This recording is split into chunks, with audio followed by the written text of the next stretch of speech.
Halo semuanya, selamat datang kembali di channel Jendela Dunia. Jangan lupa tekan tombol subscribe dan nyalakan loncengnya. Mari kita buka jendela wawasan kita hari ini. Pernah nggak sih kalian lagi enak-enak tidur nyenyak dan mimpi indah? Tiba-tiba bangun pagi pas nyawa belum kumpul, tangan udah gemeteran buka HP buat ngecek email? Jantung rasanya mau copot, mata langsung scanning nyari satu kalimat keramat. Bukan, ini bukan email tagihan pay later, bukan juga notifikasi gaji masuk, apalagi promo diskon 11.11. Ini email dari kedutaan, bos. Judulnya sih sopan banget dan formal abis, tapi isinya sering bikin mental breakdown seketika. We regret to inform you. Itu satu kalimat regret doang udah cukup buat bikin mood hancur seharian bahkan seminggu. Rasanya kayak ditolak gebetan pas lagi sayang-sayangnya. Reaksinya macem-macem. Ada yang cuma bisa bengong natap tembok, ada yang ketawa miris sambil ngelus dada. Ada juga yang langsung overthinking, kurang apa lagi sih gua? Duit ada, tiket ada, tampang nggak kriminal-kriminal amat. Nah, buat kita warga Indonesia, drama perpisahan ini bukan monopoli orang kaya atau sobat miskin doang. Ini derita kolektif kita semua. Mau lo karyawan SCBD yang ngopi tiap hari, mahasiswa semester akhir yang lagi pusing skripsi, freelancer yang kerjanya di kafe, atau pengusaha UMKM, semuanya bisa kena mental di sini. Coba bayangin. Kita hidup di negara dengan hampir 280 juta penduduk di tahun 2025. Ekonomi kita raksasa di Asia Tenggara, kita duduk bareng negara-negara gede di G20 dan sering dipuji-puji sebagai macan baru di Global South. Keren kan? Tapi giliran nyampe di loket visa, semua kegagahan itu mendadak ciut jadi butiran debu. Yang ditanya sama petugas di balik kaca tebal itu bukan seberapa hebat kontribusi Indonesia buat perdamaian dunia. Tapi satu hal yang simpel banget tapi nyelekit, yaitu kamu bakal pulang nggak? Disinilah banyak dari kita yang garuk-garuk kepala dan bingung. Kita ini bukan negara perang kayak di film-film action, kita bukan negara miskin ekstrim yang rakyatnya kelaparan di jalan, kita juga bukan negara tertutup kayak Korea Utara. Tapi kenapa ya paspor hijau berlambang Garuda ini masih sering banget diuji kesaktiannya? Kenapa ngurus visa rasanya lebih berat daripada ngurusin tetangga yang suka nyinyir? Coba kita bedah faktanya pakai data tahun 2025. Kalau kita intip berbagai indeks paspor internasional, paspor Indonesia itu cuma nangkring di peringkat 65 sampai 70 dunia. Dengan buku hijau ini kita cuma bisa masuk ke sekitar 75 sampai 80 negara tanpa visa atau pakai visa on arrival. Angka segitu sebenarnya nggak jelek-jelek amat sih. Tapi sakitnya tuh pas kita nengok ke tetangga sebelah. Coba lihat Malaysia, paspor mereka udah tembus sekitar 180 negara bebas visa. Thailand, sekitar 165 negara. Apalagi kalau dibandingin sama Singapura yang paspornya kayak kunci master, bisa buka pintu hampir seluruh negara di dunia tanpa ribet. Di situ rasanya, ketertinggalan kita tuh nyata banget. Kayak kita masih naik ojol, sedangkan tetangga udah naik jet pribadi. Masalahnya, gara-gara perbandingan ini, kita sering banget kejebak di dua kutub perasaan yang ekstrim. Yang pertama, jadi minder parah, merasa paspor kita lemah, nggak ada harganya, diremehin dan dianggap warga kelas 2. Yang kedua, jadi sumbu pendek alias marah-marah, merasa dunia ini nggak adil, negara barat itu sombong, dan sistem visa itu diskriminatif. Padahal ya, kenyataannya jauh lebih ruwet daripada sekedar perasaan baper kita. Paspor Indonesia itu sebenarnya bukan paspor lemah guys, tapi emang belum level elit. Kita ini posisinya nanggung, ada di tengah-tengah. Dan posisi tengah ini yang paling bikin frustrasi. Kenapa? Karena kita cukup kuat buat punya harapan jalan-jalan, tapi belum cukup dipercaya buat dikasih karpet merah. Kalau kita zoom in dikit ke kandang sendiri, ke ASEAN, ceritanya makin jelas. Singapura penduduknya dikit, ekonominya stabil banget, dan warganya hampir nggak pernah ada kasus overstay alias jadi gembel di negara orang. Malaysia, pendapatan per kapita mereka sekitar 3 kali lipat dari kita, dan mereka udah lama banget jadi pemain bisnis global. Thailand, biarpun bukan negara super kaya, industri pariwisata mereka gila-gilaan, bikin muka warga Thailand tuh udah familiar banget di mata imigrasi dunia. Lah Indonesia, kita ini gede banget, isinya macem-macem, dan kompleks parah. Justru di situ tantangannya, banyak dari kita yang mikir, kan Indonesia pemimpin ASEAN, anggota G20, demokrasi terbesar, harusnya visanya gampang dong. Eits, tunggu dulu. Dunia visa nggak kerja pakai logika politik atau gengsi negara. Visa itu bukan piala citra, visa itu alat manajemen risiko. Ini murni hitung-hitungan bandar asuransi. Bukan soal seberapa penting negara kita, tapi seberapa besar kemungkinan pemegang paspor itu bakal ngelanggar aturan alias jadi imigran gelap. Kedengarannya emang dingin dan kejam, tapi ya begitulah cara negara lain mikir. Pas kedutaan lihat paspor Indonesia, mereka nggak lihat merah putih berkibar atau pidato presiden kita di PBB. Mereka lihat statistik, mereka lihat Excel data overstay, mereka lihat grafik tren pekerja ilegal. Mereka cuma peduli satu hal, berapa banyak sih orang dari negara ini yang beneran pulang tepat waktu. Disinilah sering terjadi salah paham besar. Banyak yang nanya, kenapa sih nggak ada negara maju yang benar-benar buka pintu lebar-lebar buat kita? Jawabannya simpel, tapi pahit kayak kopi tanpa gula. Karena belum ada cukup alasan buat mereka ngambil risiko itu. Bahkan negara yang secara politik bestian sama Indonesia pun tetap misahin urusan diplomasi sama urusan imigrasi. Contoh paling nyata nih, Amerika Serikat. Hubungan kita sama Paman Sam kan stabil, ada kerjasama militer, pendidikan, dan ekonomi jalan terus.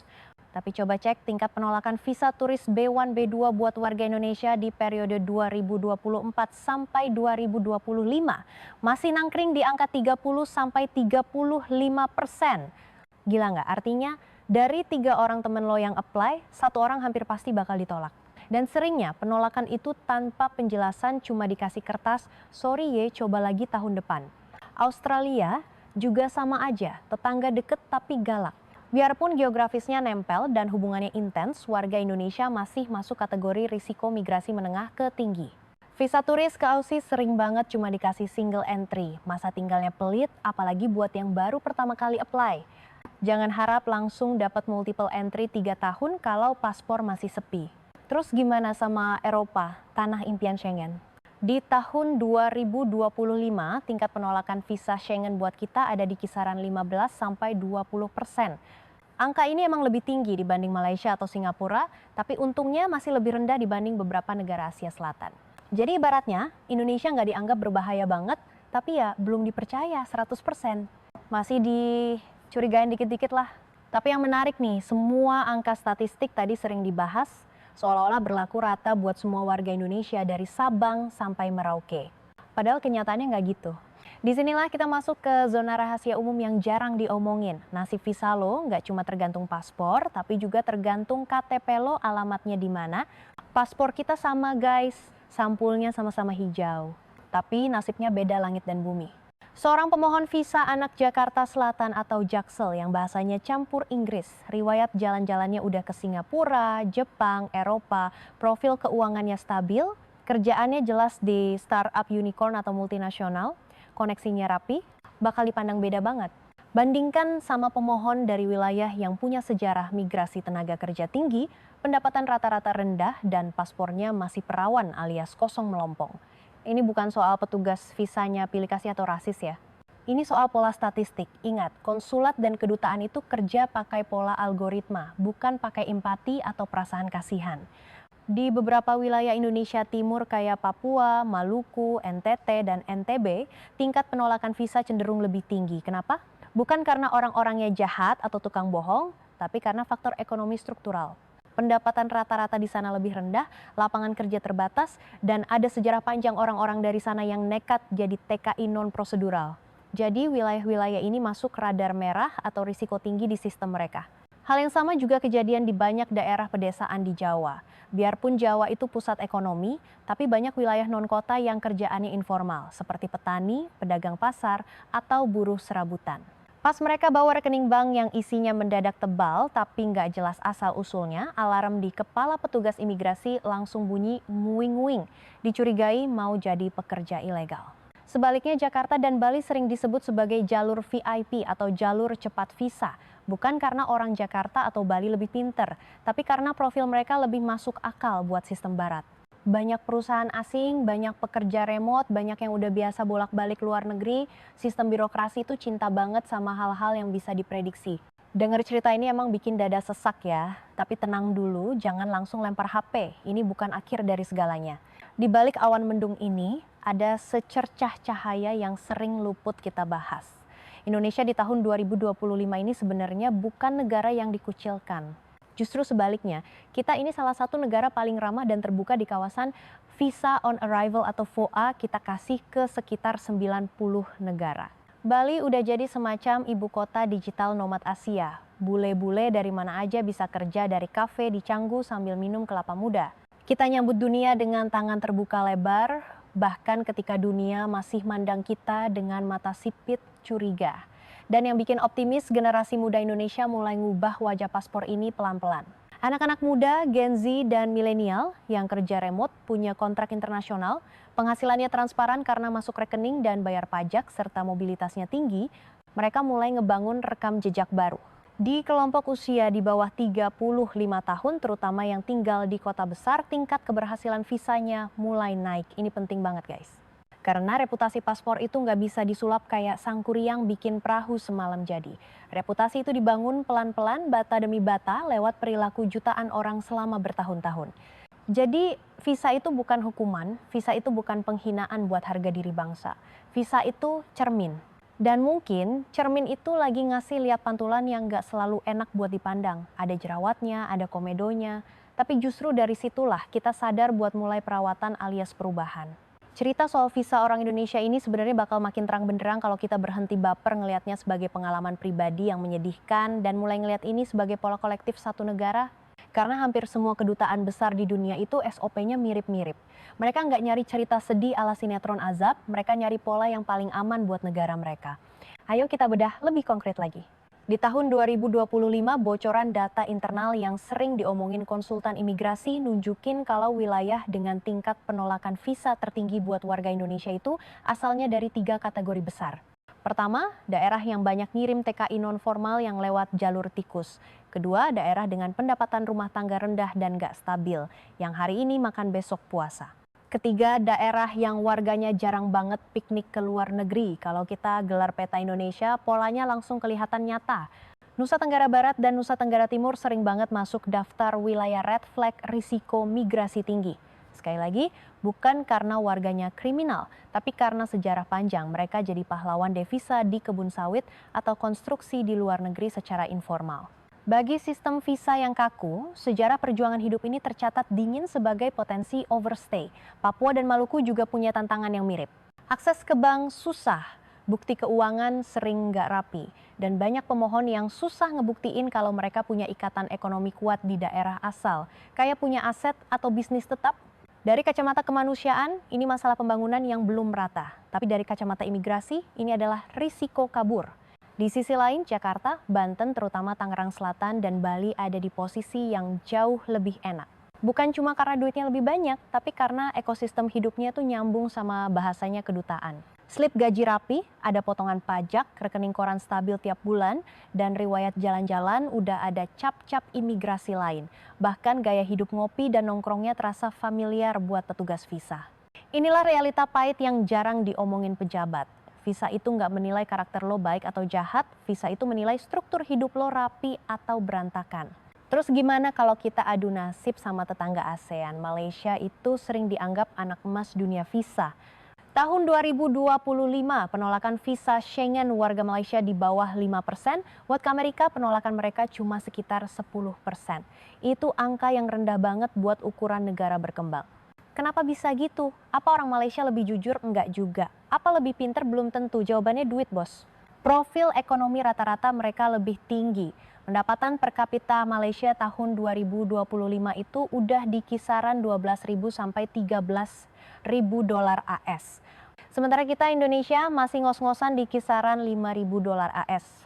Selisih dompet ini gede banget di mata sistem visa yang materialistis. Thailand beda lagi ceritanya. Pendapatan mereka nggak jauh beda sama kita sebenarnya, tapi sejarah pariwisata mereka bikin warganya jadi terbaca. Orang Thailand udah biasa melancong ke Eropa dan Jepang dari zaman dulu. Tingkat overstay mereka relatif terkendali. Jadi kepercayaan atau trust itu udah kebentuk lama. Nah, Vietnam ini yang menarik. Dulu mereka di bawah kita, tapi 10 tahun terakhir ini mereka ngegaspol.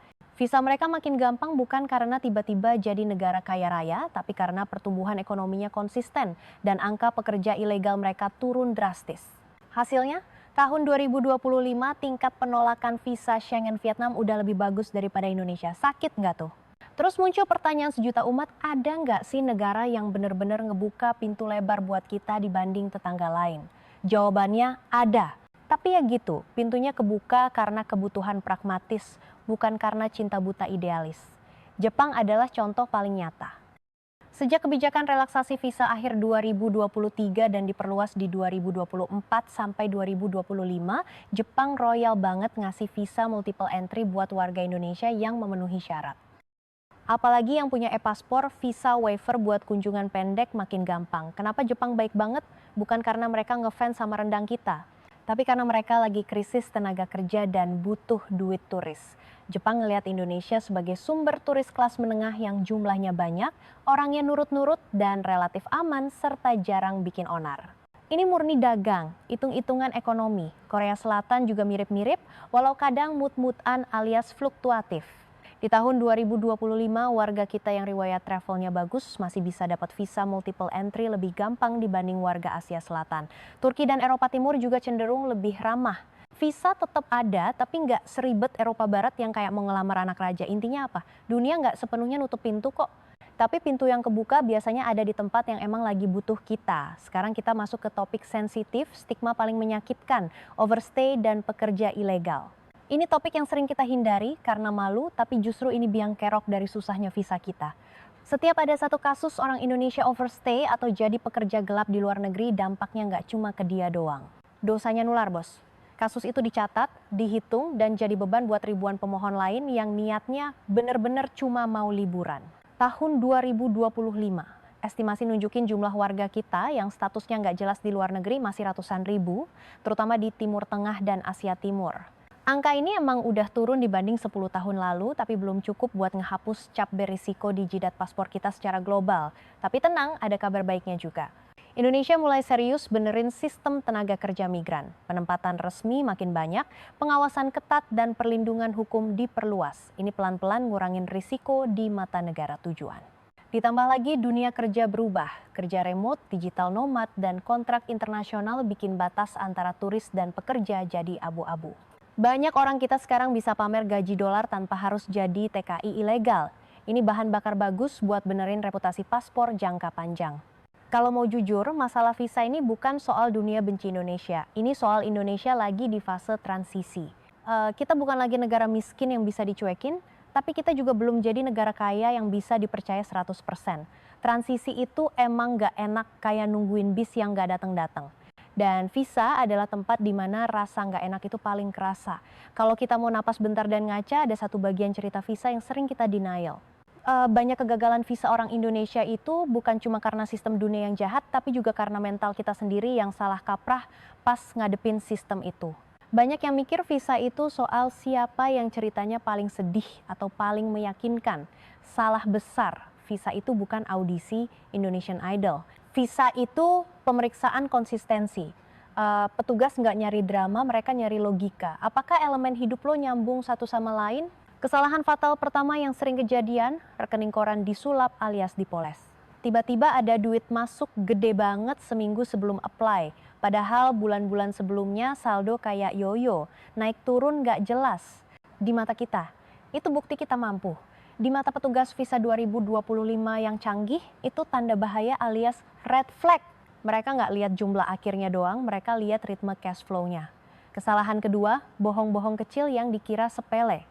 Alamat kantor dibagusin, jabatan dinaikin biar keren, status kerja dipoles pakai istilah aneh-aneh. Padahal satu aja data nggak sinkron, langsung bubar jalan. Dan yang paling nyesek kalau ditolak mereka nggak bakal bilang, jabatan lo bohong ya, cuma dikasih surat cinta penolakan, kelar. Kesalahan ketiga, mental aji mumpung alias sekali ini saja. Banyak yang mikir, yang penting lolos dulu, urusan nanti belakangan. Tapi sistem visa itu kayak gajah, ingatannya kuat. Mereka nggak baca niat masa depan lo, mereka baca pola masa lalu dari ribuan orang Indonesia sebelum lo. Ada lagi kebiasaan unik warga Indonesia yang bikin petugas visa geleng-geleng. Banyak yang baru pertama kali bikin paspor, langsung nekat apply visa ke negara hard mode kayak Eropa Barat, Amerika, atau Inggris. Belum pernah ke ASEAN, belum pernah ke Jepang, langsung mau ke Paris. Di mata kita itu ambisius, di mata sistem itu mencurigakan. Nih orang mau ngapain loncat level? Coba bandingin sama pola orang Thailand atau Vietnam. Mereka mainnya bertahap, mulai dari Jepang, Korea, Taiwan, terus naik level ke Eropa Timur. Baru deh ke Eropa Barat. Riwayat ini ngebangun kepercayaan atau trust kayak main game RPG, naikin level pelan-pelan. Sistem visa suka banget sama progres yang masuk akal gini. Terus jangan lupa soal ketergantungan sama calo atau agen. Di sini, jasa visa menjamur banget. Ada yang beneran pro, tapi banyak juga yang jual kecap doang. Bilangnya pasti tembus, ada orang dalam atau aman bos. Padahal keputusan akhir 100% di tangan kedutaan.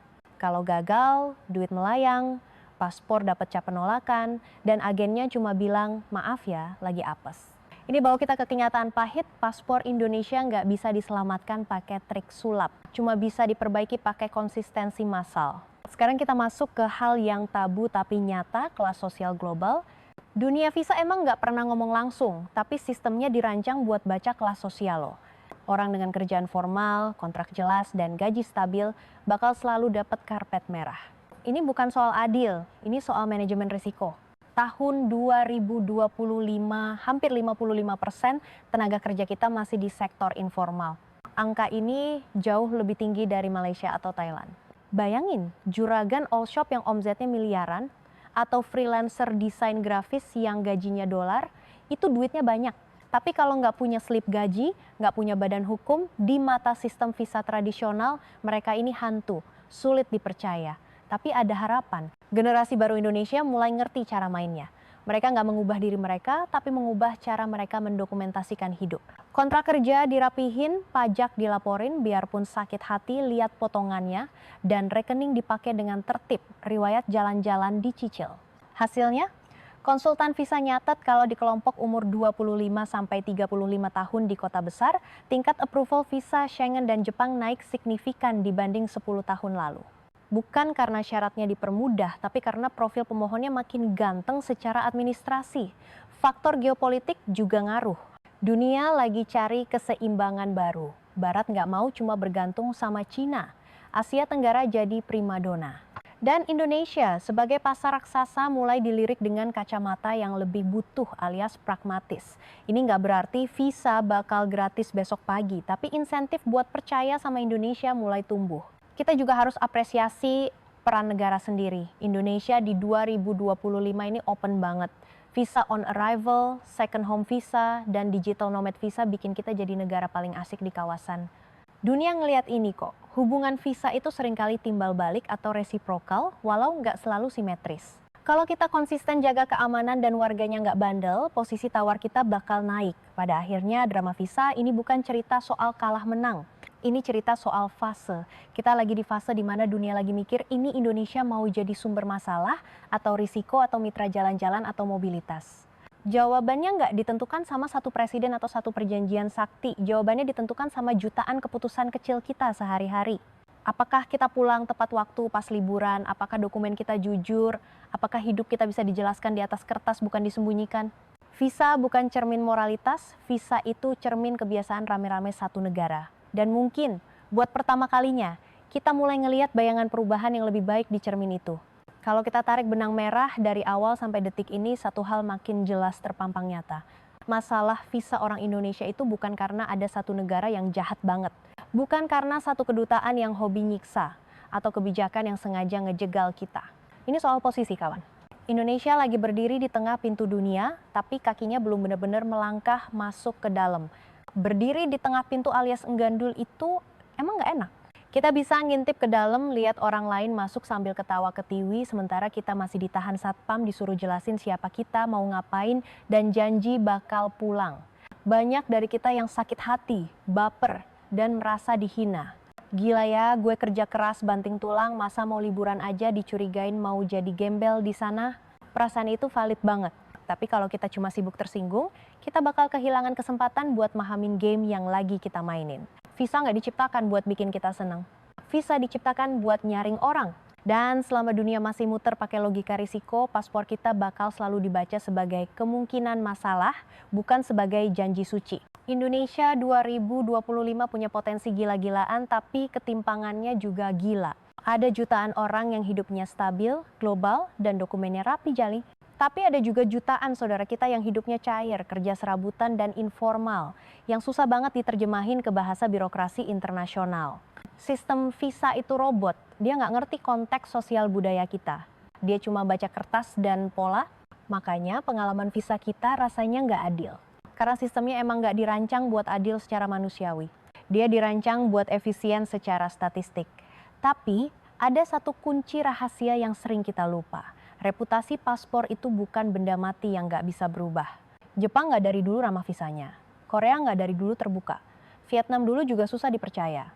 Semua negara yang sekarang visanya sakti pernah ada di fase nyesek kayak kita sekarang. Bedanya cuma satu, konsistensi jangka panjang alias napas panjang. Setiap kali ada satu warga Indonesia yang liburan dan pulang tepat waktu, itu nambah 1 poin kecil buat reputasi negara. Gak kelihatan dan gak dirayain pakai tumpeng, tapi kecatat di server mereka. Setiap kali TKI berangkat legal dan balik sesuai kontrak, itu poin lagi. Setiap mahasiswa lulus dan gak kabur, itu nambah lapisan kepercayaan atau trust. Sebaliknya, satu aja pelanggaran bisa menghapus ratusan poin kebaikan tadi. Itulah kenapa sistem ini rasanya kejam banget, karena dia lebih ingat kesalahan daripada kebaikan. Persis kayak netizen Indonesia. Tapi dunia juga bukan mesin bodoh, dia belajar. Tanda-tandanya udah ada. Jepang makin gampang, Korea mulai melunak, dan anak muda profesional approval rate-nya naik. Itu bukan kebetulan, itu sinyal kalau Indonesia lagi bergerak maju, biarpun jalannya pelan kayak siput. Perubahan terbesar nggak bakal datang cuma dari lobi-lobi pejabat tinggi pakai jas di ruang AC. Perubahan datang dari perilaku kita rame-rame. Dari cara kita ngurus dokumen, dari cara kita ngebangun hidup yang konsisten, dari kesadaran kalau mobilitas global itu bukan hak asasi. Tapi sebuah kepercayaan atau privilege yang harus dijaga. Visa bukan cuma tiket buat pamer foto liburan di Instagram. Visa itu kontrak nggak tertulis antara lo dan negara tujuan. Gue datang bentar, gue seneng-seneng, abis itu gue balik. Selama kontrak itu sering dilanggar sama teman-teman kita, ya kepercayaan harganya bakal tetap mahal. Mungkin inilah fase pendewasaan mobilitas bangsa kita. Fase di mana kita berhenti nyari jalan tikus dan mulai ngebangun jalan tol yang benar. Fase di mana kita sadar paspor itu bukan sekedar buku kecil buat stempel, tapi reputasi harga diri yang dipikul bareng-bareng sama 280 juta orang. Dan siapa tahu suatu hari nanti generasi anak cucu kita bakal bingung denger cerita ini. Cerita tentang betapa ribetnya ngurus visa di tahun 2025. Betapa deg-degannya nunggu email kedutaan dan betapa seringnya kata regret bikin sakit hati. Mereka bakal ketawa karena di masa mereka nanti paspor Indonesia udah cukup sakti dan konsisten buat dipercaya tanpa banyak tanya. Sampai hari itu datang, hal paling realistis yang bisa kita lakuin adalah berhenti musuhin sistemnya dan mulai pelajarin cara mainnya. Karena cuma dengan paham, kita bisa pelan-pelan ngubah posisi kita di dalamnya. Visa emang gak bakal pernah 100% adil, tapi dia bisa jadi lebih masuk akal. Dan disitulah harapan Indonesia berada, semangat pejuang visa.